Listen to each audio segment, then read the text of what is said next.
ओम नमः शिवेभ्यः। जय श्री ओम नमः शिवेभ्यः। ओम नमः शिवेभ्यः। ओम जय जय जय नमोस्तु नमोस्तु नमोस्तु। नमो हरिहंताय नमो सिद्धाणं नमो आयर्याणं नमो वज्रायाणं नमो लोईशव्यसाहूणम् नमः समय साराय स्वानुभूत्या चकाशते चित्स्वभावाय भावाय सर्वभावान्तरच्यते अनन्तधर्मणस्तत्त्वं पश्यन्ति प्रत्यगात्मना अनेकान्तमयी मूर्ति नित्यमेव प्रकाशतम् वन्दे तोषौ ध्रुवं मलमणोभवं गतिं पत्ते वोच्छामि समय पाहुडे मिणिमो सुधिकेवली भणिदं मिणिमो सुधिकेवली भणिदं मिणिमो सुधिकेवली भणिदम्। आज हमारी चर्चा कल किसी कारणवश व्यवधान हो गया था।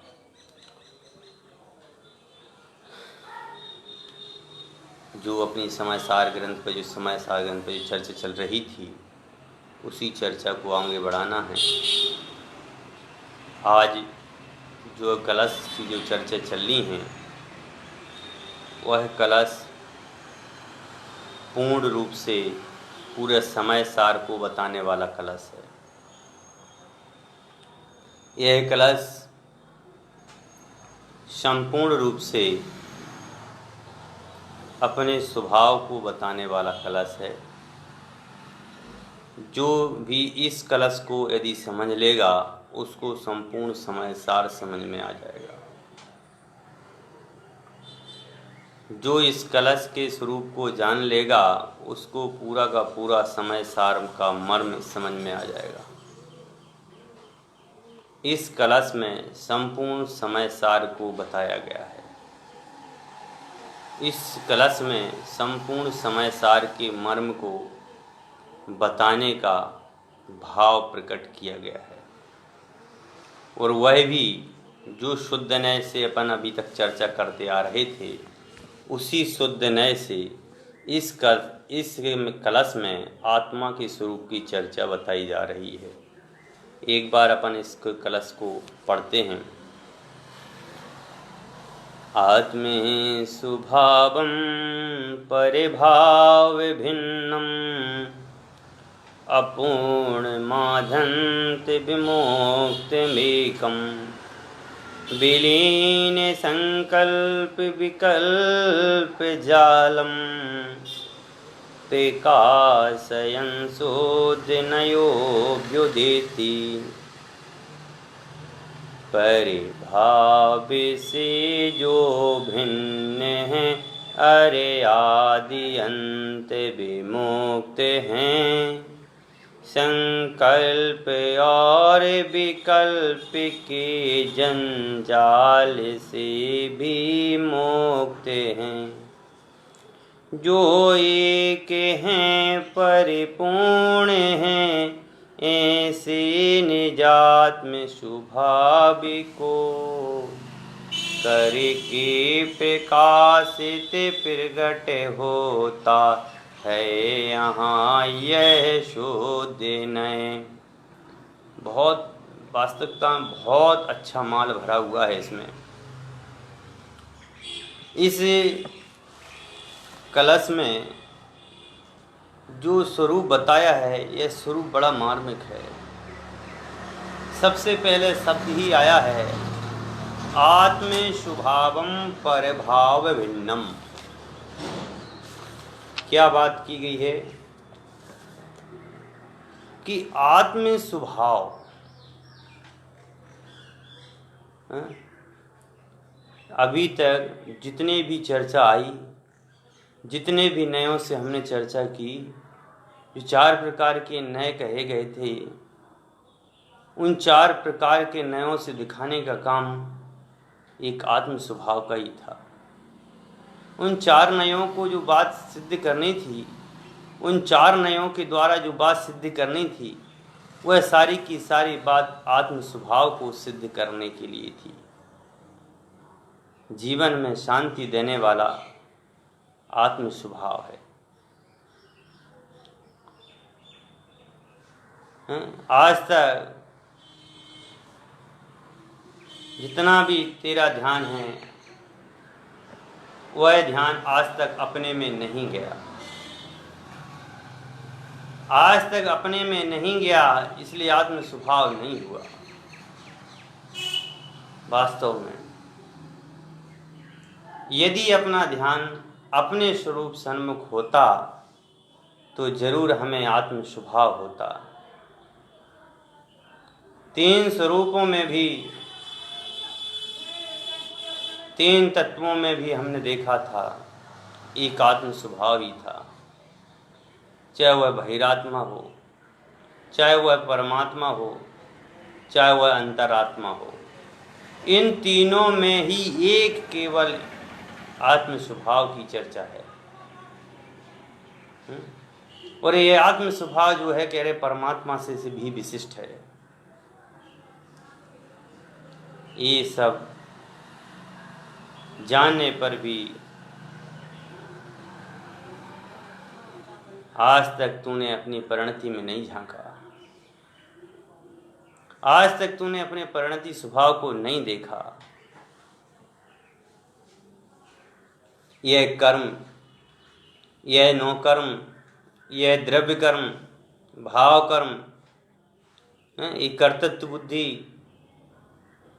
ये पुण्य पाप की क्रियाएं, ये साता असाता रूप परिणमन, ये आश्रय, ये बंध, इन सभी से भिन्न तूने आज तक अपने को नहीं जाना। आत्मे स्वभावम, ये आत्मा की स्वभाव है। जो हमारा ये आत्मा का स्वभाव है, यह आत्मा का स्वभाव कर्मादि से बिल्कुल भिन्न है। कर्मादि पदार्थों से हमारे आत्मा को कुछ भी लेना देना नहीं है। आत्मा का जो स्वभाव है यह बिल्कुल भिन्न है। कैसा है? परभाव भिन्नम, परभावों से भिन्न है।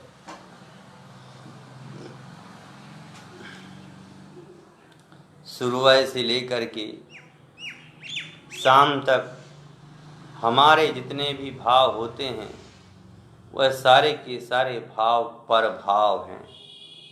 और मैं कैसा हूँ? उन परभावों से भिन्न हूँ।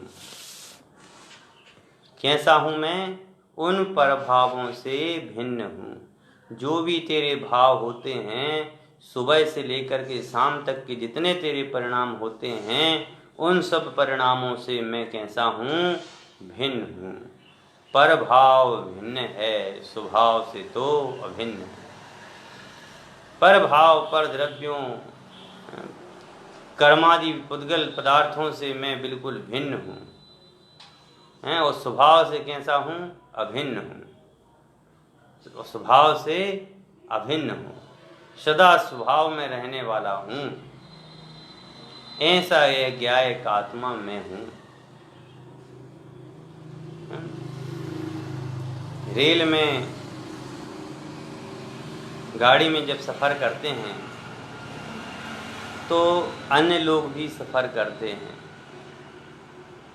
और वो जो अन्य लोग जो सफ़र कर रहे हैं वह हमारे साथियों से कैसे हैं? भिन्न है।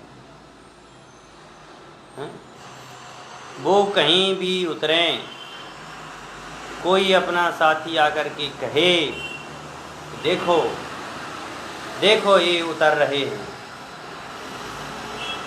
तो उसमें से कोई बुद्धिमान साथी होगा, वो क्या कहेगा? अरे उतर रहे हैं तो उतरने दीजिए, उतर रहे हैं तो उतरने दीजिए, हम तो पूरे हैं कि नहीं हैं? हम तो जितने बैठे थे पूरे के पूरे 30 हैं कि नहीं हैं? हम तो बिल्कुल पर द्रव्यों से भिन्न हैं कि पर जो लोग हैं उनसे तो भिन्न हैं कि नहीं हैं। चुप हो जाता है। अरे देखो देखो ये सामान भी उतार रहे हैं, तो किसका उतार रहे हैं? अपना उतार रहे हैं? नहीं, अपना तो नहीं उतार रहे भैया। ये जो सामान उतार रहे हैं, ये जो भी क्रिया कर रहे हैं, तुम परेशान मत हो। ये सामान ले जा रहे हैं, ये ले जाने दे, ये मेरा सामान नहीं है। मैं तो इस सामान से बिल्कुल भिन्न हूँ। यह सामान मेरा किंचित मात्र भी नहीं है। तो जिसको उतारना है उतारे, जिसको जहाँ उतरना है वो उतरे। भैया ये आत्म स्वभाव के अलावा, मेरे अपनों के अलावा, अपन 30 के अलावा इस ट्रेन में मेरा कोई नहीं है। और ये ट्रेन जो है ये मेरी नहीं है, ये अपनी नहीं है। मैं तो सदा अकेला हूँ, मैं तो सदा अपने रूप रहने वाला हूँ। समझे ना? पर द्रव्य भिन्न है और स्वभाव अभिन्न है। यह बात ध्यान में रखने वाली बात है कि स्वभाव से तो मैं अभिन्न हूँ भैया, और पर द्रव्य से कैसा हूँ? भिन्न हूँ। ये सामान ले जा रहा है, ये यहाँ से उतार रहा है, ये यहाँ से झांक रहा है। अरे जिसको जो करना है करने दो भैया। अपने अलावा डिब्बे में 200 लोग और बैठे हुए हैं, उनका विकल्प मत कर, क्योंकि वो तेरे नहीं हैं। वो आएँ उतरें जाएं, खाएं पिएं सोएं, जो भी करना है करे, पर वो तेरे नहीं है। ऐसा विकल्प मत कर। ज्ञानी तो क्या कहता है उसमें? ज्ञानी कहता है ये राग जो है ये मेरा नहीं है, मैं राग का करता नहीं हूँ। रोग होने पर कहता है होने दो, ये मेरा नहीं है। विभाव परिणाम होने पर कहता है होने दो, ये विभाव आदि परिणाम मेरे नहीं है। यदि कोई कर्तव्य बुद्धि कर रहा है तो कहता है करने दो, ये मेरा स्वभाव नहीं है, मैं अभिन्न हूँ। पर भाव मेरा किंचित मात्र भी नहीं है, पर भाव की परिणति किंचित मात्र भी मेरी नहीं है। मैं तो पर भावों से भिन्न हूँ। यह रोग इत्यादि होना, ये बीमारियाँ होना, ये सारी कहते हैं कि यह परभाव आदि जो भाव हैं, यह परभाव आदि भाव किंचित मात्र भी मेरे नहीं हैं। मैं इन भावों का किंचित मात्र भी करता धरता नहीं हूँ। मैं तो इन भावों से बिल्कुल पृथक एकत्व विभक्त स्वरूप हूँ। और ये जो संयोग हैं तो इतना परेशान क्यों हो रहा है? रेल से यात्री चढ़ रहे हैं, उतर रहे हैं, जो भी क्रियाएं हो रही हैं होने दे। हैं ये अपने थोड़ी हैं। ये रेल में जो आ रहे हैं, रेल में से जो जा रहे हैं, ये रेल में चढ़ने वाले, रेल में से उतरने वाले जितने भी हैं, ये सब अपने थोड़ी हैं। अपन तो इन सब से कैसे हैं? भिन्न हैं। अपना तो इन सब से कुछ भी लेना देना नहीं है, किंचित मात्र भी लेना देना नहीं है। और संयोग का वियोग तो एक दिन निश्चित है कि जितने भी संयोग आज हमें दिखाई दे रहे हैं, जितने भी संयोगी भाव हमें दिखाई दे रहे हैं, यह तो एक ना एक दिन एक ऐसे होने वाले हैं, नष्ट होने वाले हैं। इसलिए परेशान क्यों होता है? जितने भी संयोग हैं समझे ना, ये सारे के सारे संयोग नष्ट होने वाले हैं। और तू कैसा है? कहते हैं ये सब पर द्रव्य का भाव और उसके प्रति लक्ष्य अनुरागादि होते हैं, ये सब अपने विभाव हैं, ये अपने स्वभाव नहीं है। क्योंकि पर द्रव्य के भाव और उसके लक्ष्य से होने वाले परिणाम, वह सारे के सारे परिणाम मेरे नहीं हैं। मैं तो इन सभी परिणामों से कैसा हूँ, बिल्कुल अलग हूँ। ये सब परद्रव्य का भाव तेरा भाव नहीं है। ये सब परद्रव्य के होने वाले जितने भी भाव हैं, ये सब भाव तेरे भाव नहीं हैं। तू तो कैसा है, आत्मे स्वभावम परिभाव भिन्नम। अरे भैया तेरा स्वभाव तो आत्म स्वभाव है।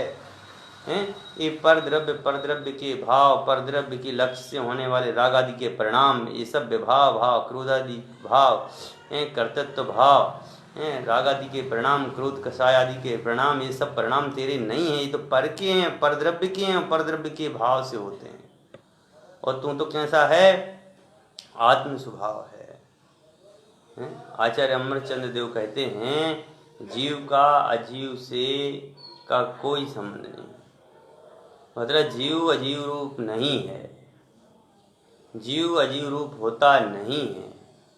3 काल में जीव अजीव रूप नहीं होएगा, अजीव जीव रूप नहीं होएगा। यह सब जानकर तू प्रसन्न हो और सावधान हो कि स्वद्रव्य में एकत्व हो।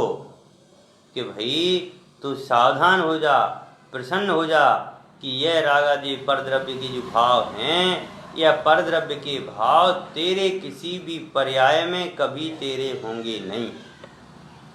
आचार्य अमरचंद देव कहते हैं भैया कि कभी भी नहीं होने वाले। जीव के भाव कभी अजीव रूप नहीं होने वाले, जीव द्रव्य कभी अजीव द्रव्य नहीं होने वाला, अजीव द्रव्य कभी जीव द्रव्य नहीं होने वाला। इसलिए तू प्रसन्न हो जा, हैं, और कैसा हो जा, सावधान हो जा, हैं? कि सम्यक प्रकार से तू सावधान हो जा कि ये जीव आदि के द्रव्य के जो परिणाम हैं, ये राग आदि के जो परिणाम हैं, इन सब से तू भिन्न है। जीव के परिणाम तेरे हैं और राग आदि के परिणाम मेरे नहीं हैं। कैसे हैं, आत्मे स्वभावम परिभाव भिन्नम, कि आत्म स्वभाव से भिन्न हैं। ये कभी 3 काल में तेरे नहीं होते हैं। जैसे अपन घड़ी पहनते हैं, पहनते घड़ी की नहीं पहनते, ये वाली हाथ वाली घड़ी पहनते हैं। अब यह हाथ वाली घड़ी जो यदि ये वाटर प्रूफ हो, समझ गए ना, क्या कहते हैं, ये घड़ी यदि टंकी में गिर जाए, कहाँ गिर जाए, पानी की भरी टंकी में। अब टंकी में गिर जाए तो टंकी में गिरने के बाद क्या होगा, कि अरे रोने लग गया। जैसे किसी व्यक्ति की घड़ी टंकी में गिर गई और टंकी में गिरने के बाद वो रोने बैठ जाए, ओ मेरी घड़ी तो पानी में गिर गई है, अब वो तो ख़राब हो जाएगी, अब तो ऐसी हो जाएगी, अब तो 5,000 रुपये पानी में चले जाएंगे, हैं।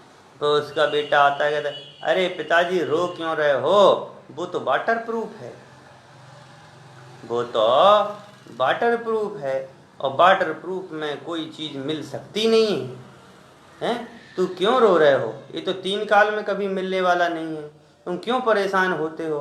तो वो कहता है, अरे ऐसे ही तो कुतर्क मारता है फिर वो, अरे मेरा मोबाइल भी तो पानी में गिर गया था, वो भी तो खराब हो गया था। अरे कहते हैं भैया कि कितने भी परद्रव्य आकर के मिल जाएं, समझ गए, लेकिन वह घड़ी में पानी नहीं घुसेगा। पानी कितना भी चारों तरफ से उसको समेट ले, वह कभी घुसेगा नहीं। ऐसे ही परद्रव्य के जो भाव हैं वह कितने भी हो जाएं, परंतु इस आत्मा को कभी टच नहीं कर सकते, इस आत्मा को वह कभी छू नहीं सकते। 3 काल में वह आत्मा को कभी छू नहीं सकते हैं। वो पंडित जी साहब है ना, वो गाते हैं ना, द्रव्य से पूरा, क्षेत्र से पूरा, काले भाव से पूरा, चेतन कहीं बात नहीं से अधूरा, कि चेतन कहीं से भी नहीं है अधूरा। कि चेतन जो है द्रव्य से पूरा है, क्षेत्र से पूरा है, और काल से पूरा है, भाव से पूरा है, द्रव्य क्षेत्र काल भाव से पूरा है, वह किंचित मात्र भी अधूरा नहीं है।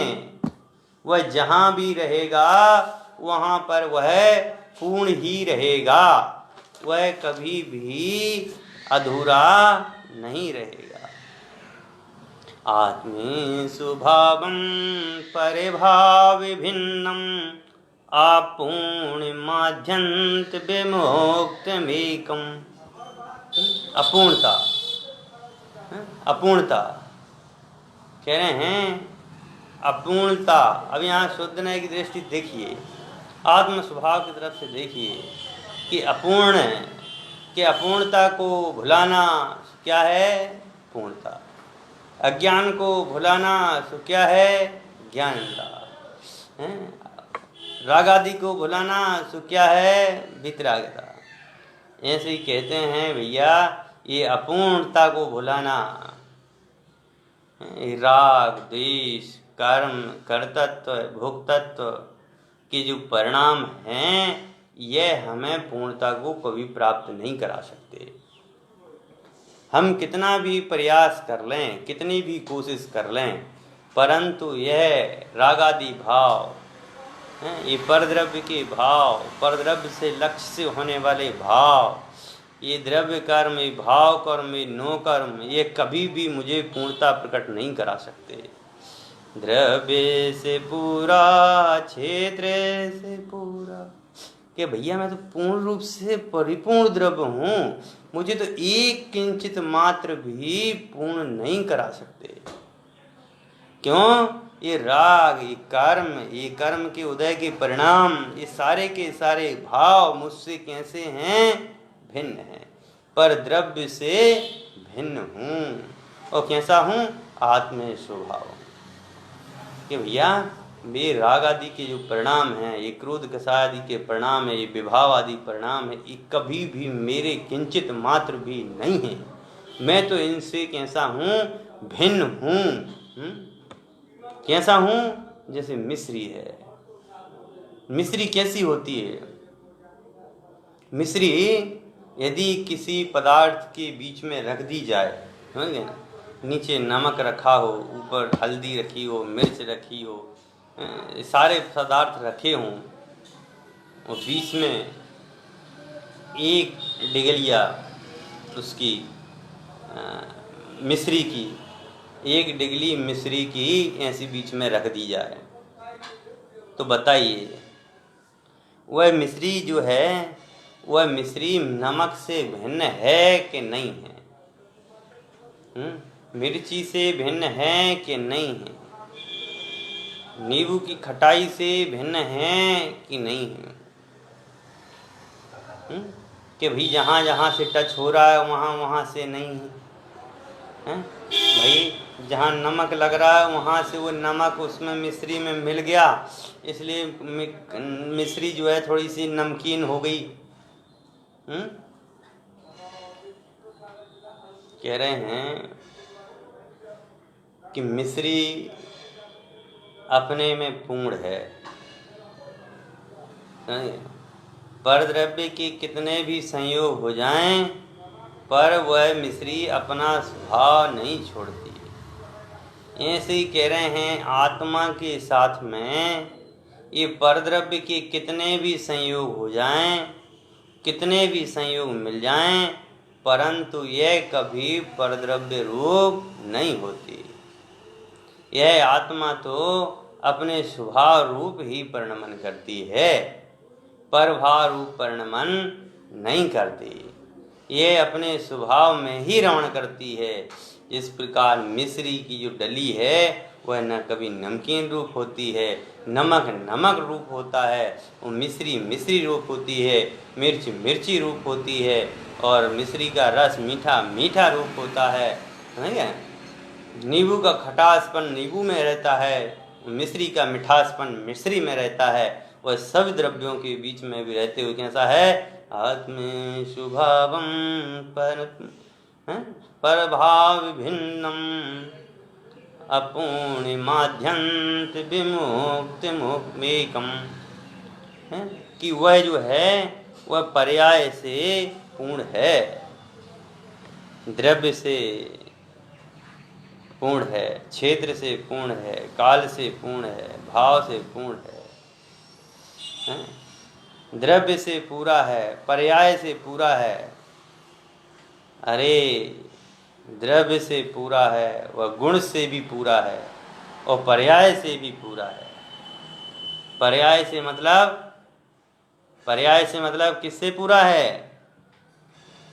कि जैसे मिश्री की जो पर्याय है, क्या है मिश्री की पर्याय? हैं?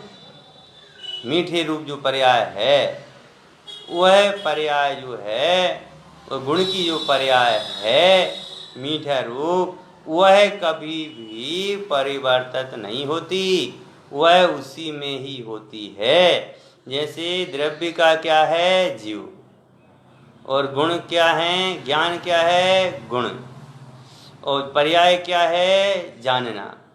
जो द्रव्य गुण जो पर्याय है, जिस प्रकार मिश्री की द्रव्य गुण पर्याय है, उसी प्रकार आत्मा की द्रव्य गुण पर्याय होती है। इसलिए कहा कि भैया ये आत्मा जो है द्रव्य से पूरा है, क्षेत्र से पूरा है, काल से पूरा है, भाव से पूरा है, द्रव्य से पूरा है, गुण से पूरा है और भाव पर्याय से भी पूरा है। मेरा द्रव्य शुद्ध है, मेरा गुण शुद्ध है, मेरी पर्याय शुद्ध है। भाई ये बताइए, एक कहानी आती है ना, सीता जी की कहानी आती है। सीता जी को अग्नि परीक्षा से पहले शुद्ध थी कि बाद में शुद्ध हुई? सीता जी जो हैं वह अग्नि परीक्षा देकर के शुद्ध हुई कि अग्नि परीक्षा देने के बाद शुद्ध हुई? रावण के यहाँ शुद्ध थी कि राम के आने पर शुद्ध हुई?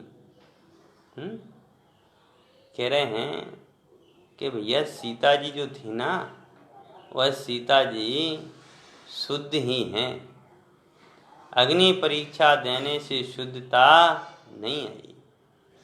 सीता जी तो पहले से ही शुद्ध थीं, रावण के यहाँ रहीं तो भी वह रावण के यहाँ पर शुद्ध ही रहीं।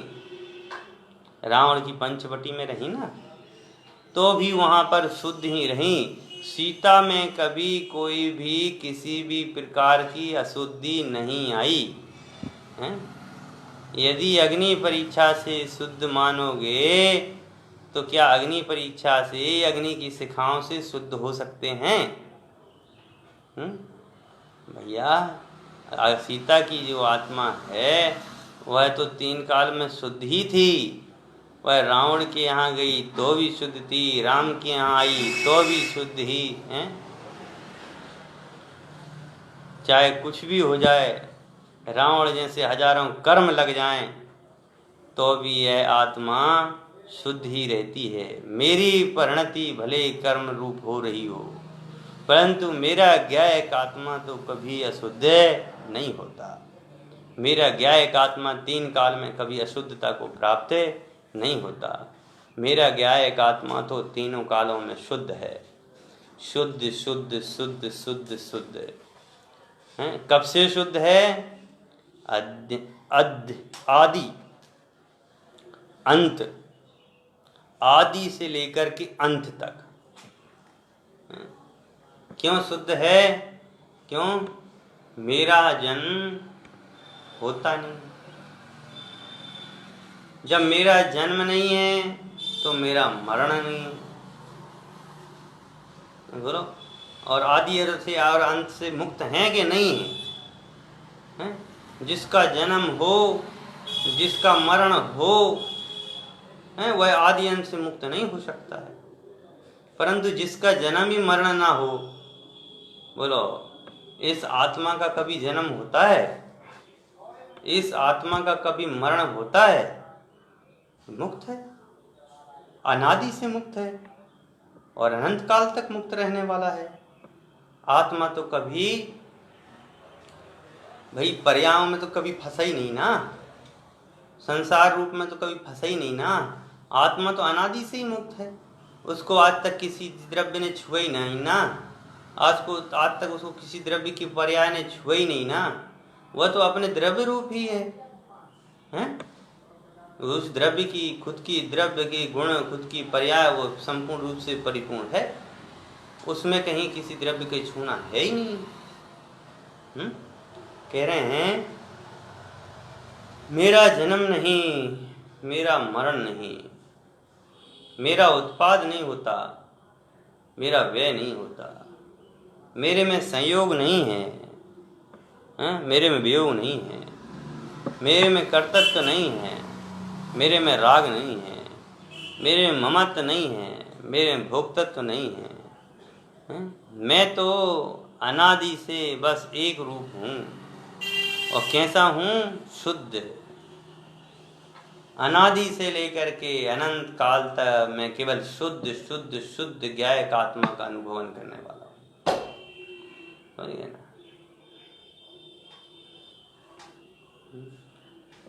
मुनिराज और आज आते हैं, परिमानंद लाते हैं, बेसमय सारे का मन, बेनियम सारे का मन, हम पर बरसाते हैं, मुनिराज आते हैं, परिमानंद लाते हैं। अरे महामुनिराज आचार्य कुंद कुंद देव ने हमें अपनी आत्मा का सार इस कलश में बता दिया। महामुनिराज आचार्य कुंद कुंद देव ने इस कलश में हमें बता दिया कि आनंद तो अपने में है। मुनिराज आते हैं, परमानंद लाते हैं, बेसमय सारे का मन, बेनियम सारे का मन, हम पर बरसाते हैं, मुनिराज आते हैं। उन्होंने तो हमारे ऊपर बड़ा उपकार किया।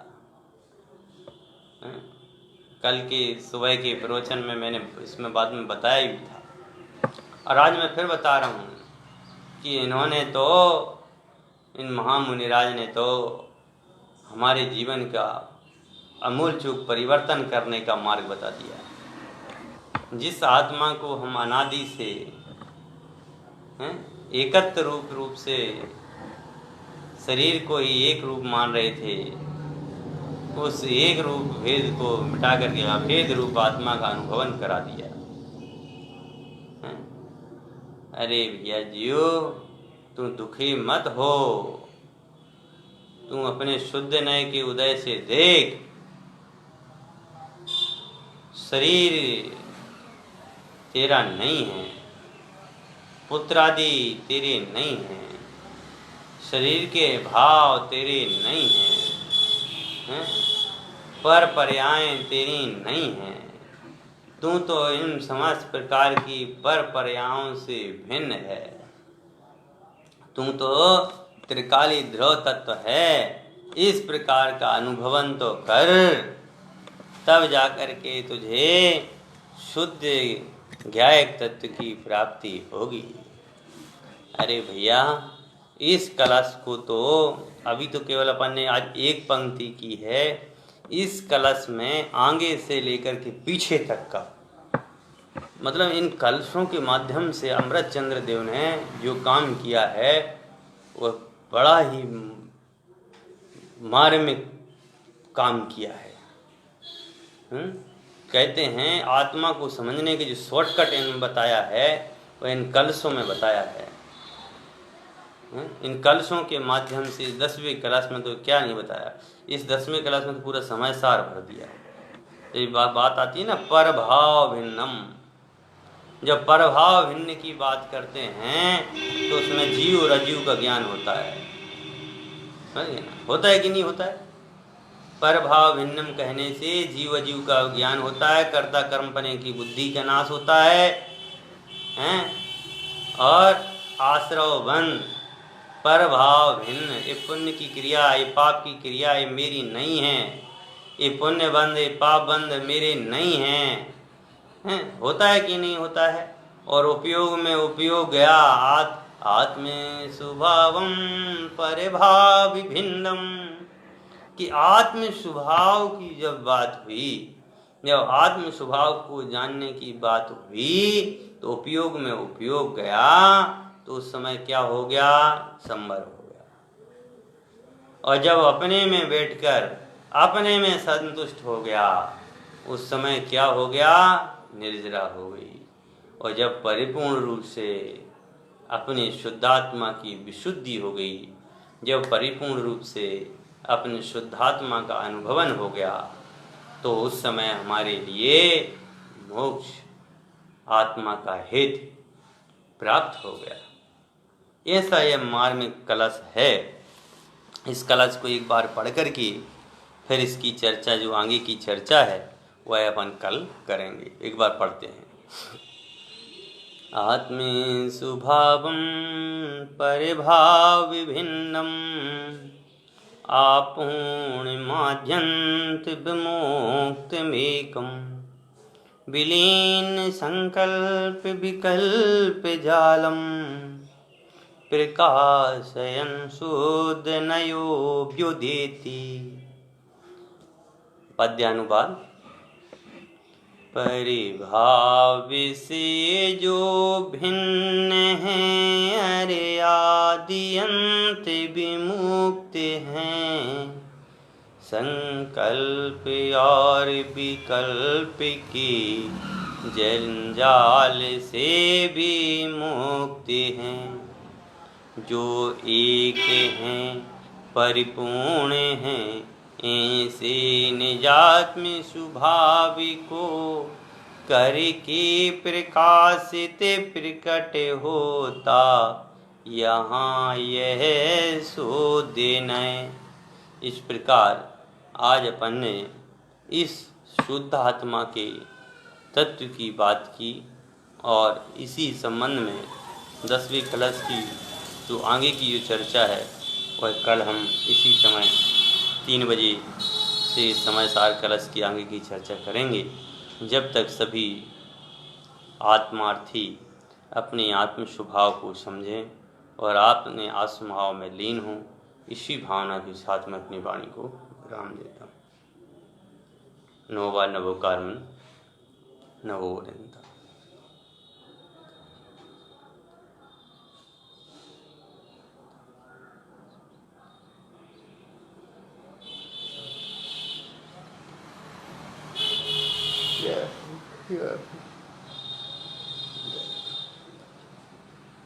बोल द्वादश निर्वाणी माता की जय। बोल 3 कमलों खड़ूमराज की जय। बोले जैन धर्म की जय। सभी साधर्मी जनों को जय जिनेंद्र, जय जिनेंद्र, जय जय।